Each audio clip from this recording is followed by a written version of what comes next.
Have you ever woken up and found yourself not being able to move your body or open your eyes? This phenomenon has happened to about 8% of the general population, and it's called sleep paralysis. Sleep experts have a scientific explanation for this phenomenon, and they consider it a sleep disorder. According to science, in sleep paralysis, your brain wakes up before your body does, so you become conscious while your body is still in that paralyzed state. This is your brain's way to prevent you from physically acting out your dreams. It is said that when this fails, it may cause sleepwalking.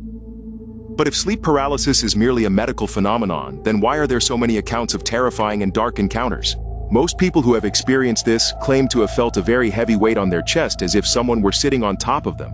Others have heard eerie voices or have seen dark figures, but every single person who has experienced sleep paralysis have said they felt a very dark presence in the room or have felt very afraid.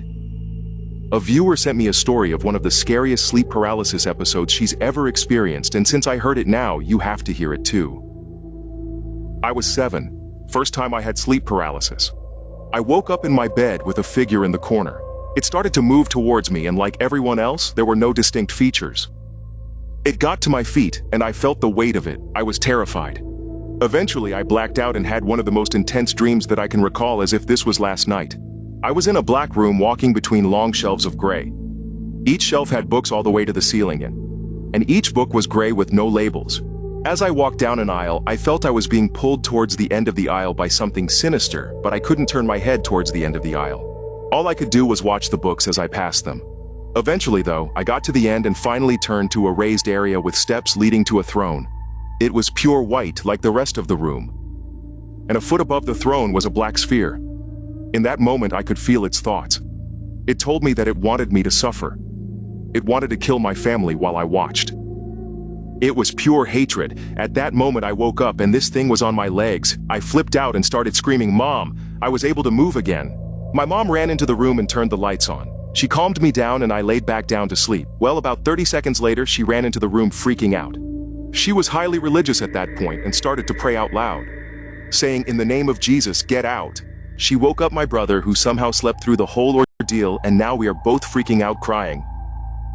Well, years pass and I didn't really think about it until a TV show came on talking about sleep paralysis. My mom and I got to talking and I said, "Hey, remember that one night? What happened?"